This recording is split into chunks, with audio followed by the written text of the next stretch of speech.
So we continue on down the trail and we came across this beautiful location at the base of this waterfall.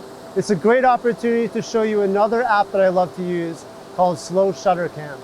So the reason why we use Slow Shutter Cam is because one, it gives us creative control. We can choose any shutter speed we want, from 1 or 2 seconds up to 30 seconds, even beyond that.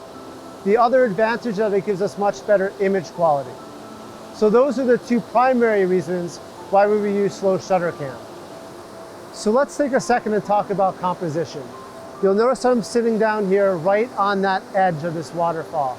It's pretty obvious I can't get much closer to this. Now, I am limited in terms of composition a little bit, in terms of framing, because I can't really move around like I can in many other locations.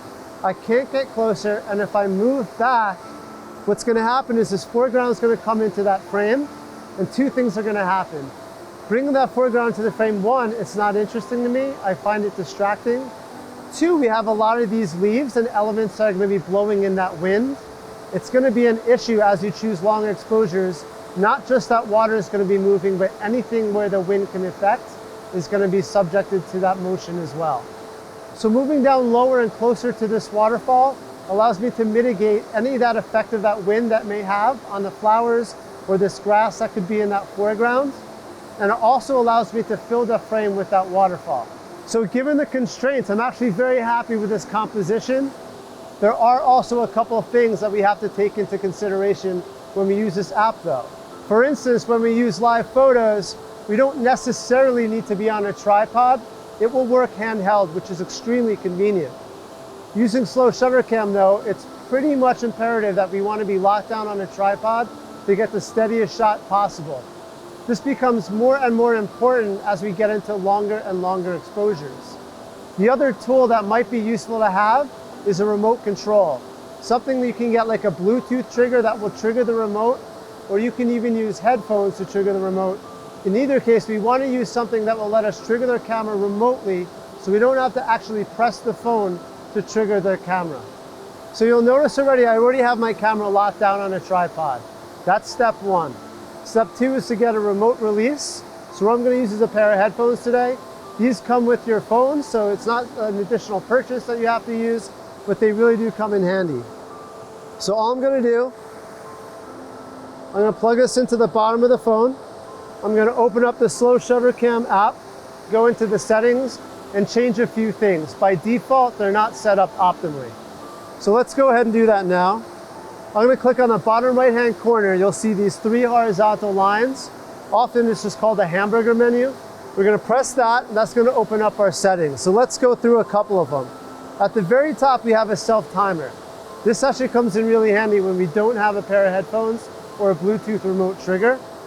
Right now, we're going to use these headphones. Another thing that we want to keep in mind is our photo resolution. By default, it's not optimal, so we're going to click on photo resolution, and we're going to change it to be our maximum resolution, which is going to be 12 megapixels. I'm going to click back into settings, and we're going to go into file format, and we're going to change that as well. And we're going to switch over. By default, I believe it's going to be a JPEG. We're going to switch this over to HEIF, which is going to keep it consistent with the camera app that we use on the phone. All right, so now that we chose the optimal settings, we're going to go ahead and click that gear icon on the bottom left and open up the camera settings. With this on-screen display open, let's go ahead and take a look at some of these options. The first one is our capture mode. We're going to go ahead and choose motion blur. That's going to give us the best effect for this scenario with the waterfall. The second option is our blur strength. What blur strength is going to do is give us the ability to adjust how much blur is going to be in that final result. For this, since we're shooting that waterfall and I want a lot of blur in that water, I'm going to go ahead and choose that maximum effect. Our next option is our shutter speed.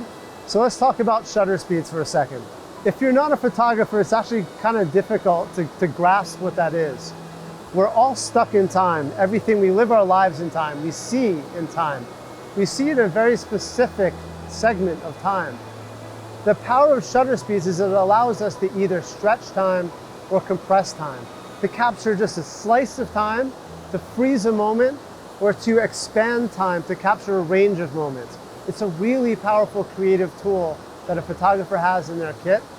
And this app allows us to take advantage of that. So when I talk about a longer exposure and choosing a long shutter speed, what that will do is actually extend the period of time that we're capturing and recording and showing as a final image. So the final result will be an expanded period of time compressed into a single frame.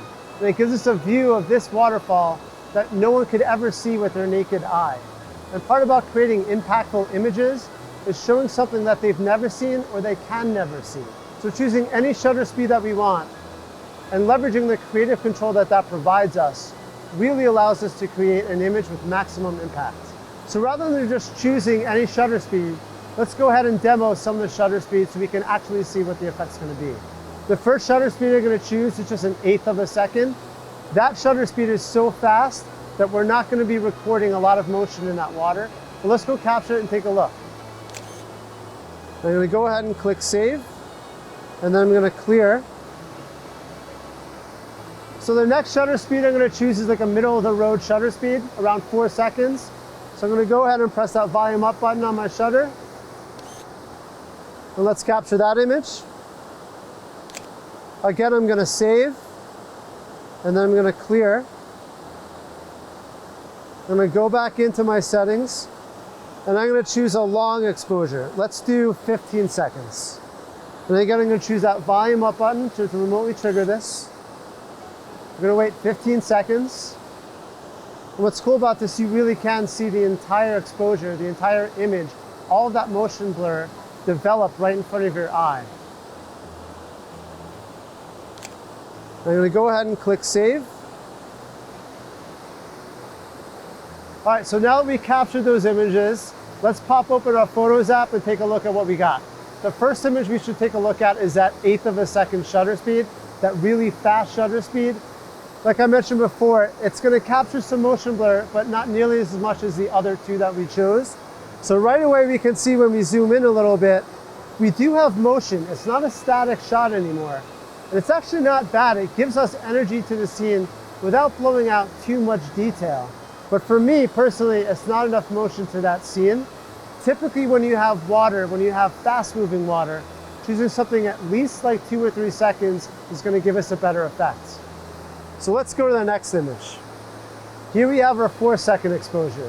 So you can tell compared to that first image, having 4 seconds is giving us a lot more motion blur. It's smoothing out that water, it's simplifying the composition, and I prefer this over that first image. Moving on to our last image, that 15-second exposure, it's going to be a little bit harder to tell. It's not as drastic as an effect as that difference between that first and second exposure. The reason is that water is moving so fast. After about 3, 4, 5 seconds, choosing any longer than that, it's not going to be as big of an effect as it will be from shooting just capturing like a still frame or something like a 1/4 or of 1/8 of a second. So choosing something in between 3 and 5 seconds may even save you some time. Again, it's all about creative control. You should go ahead and experiment and choose multiple exposures while you're in that scene. Then when you get back later, you can take a look and see which one you prefer. All right, so that's it. As you saw, slow shutter cam really opens up a lot of creative possibilities for us. It's an app that I absolutely love when I come across a scene in landscape photography where I want to introduce a little bit of motion blur into the scene, either to simplify the composition or add just a little bit more dynamic energy to it. So we're going to call this a wrap. We're going to move on to the next location, and let's see what we get.